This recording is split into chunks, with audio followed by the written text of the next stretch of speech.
The book of Matthew chapter 9. And he entered into a ship, and passed over, and came into his own city.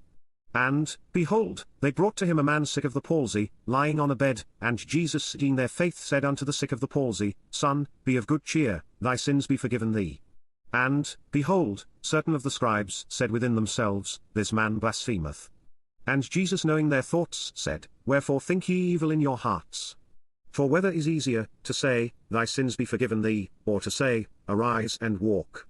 But that ye may know that the Son of Man hath power on earth to forgive sins, then saith he to the sick of the palsy, Arise, take up thy bed, and go unto thine house. And he arose, and departed to his house. But when the multitudes saw it, they marveled, and glorified God, which had given such power unto men.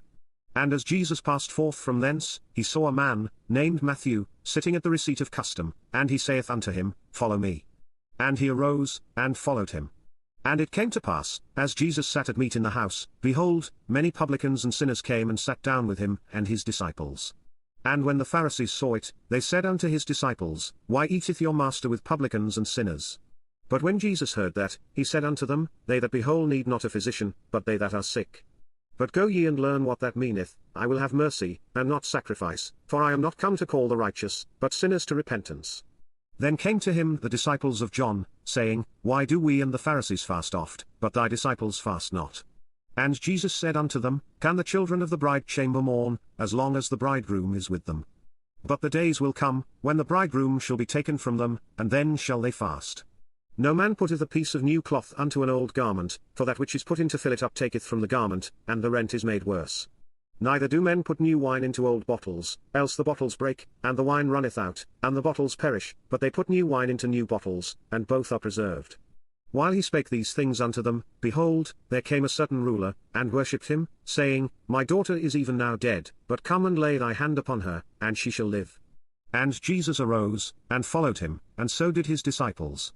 And, behold, a woman, which was diseased with an issue of blood 12 years, came behind him, and touched the hem of his garment. For she said within herself, If I may but touch his garment, I shall be whole. But Jesus turned him about, and when he saw her, he said, Daughter, be of good comfort, thy faith hath made thee whole. And the woman was made whole from that hour. And when Jesus came into the ruler's house, and saw the minstrels and the people making a noise, he said unto them, Give place, for the maid is not dead, but sleepeth. And they laughed him to scorn.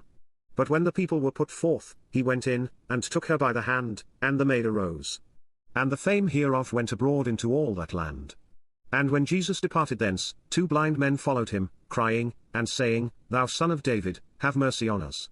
And when he was come into the house, the blind men came to him, and Jesus saith unto them, Believe ye that I am able to do this?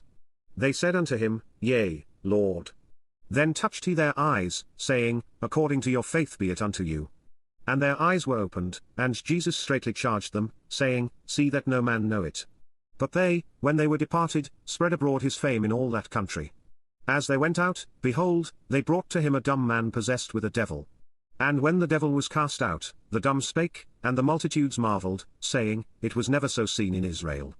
But the Pharisees said, He casteth out devils through the prince of the devils.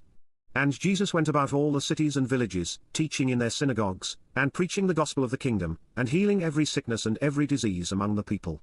But when he saw the multitudes, he was moved with compassion on them, because they fainted, and were scattered abroad, as sheep having no shepherd.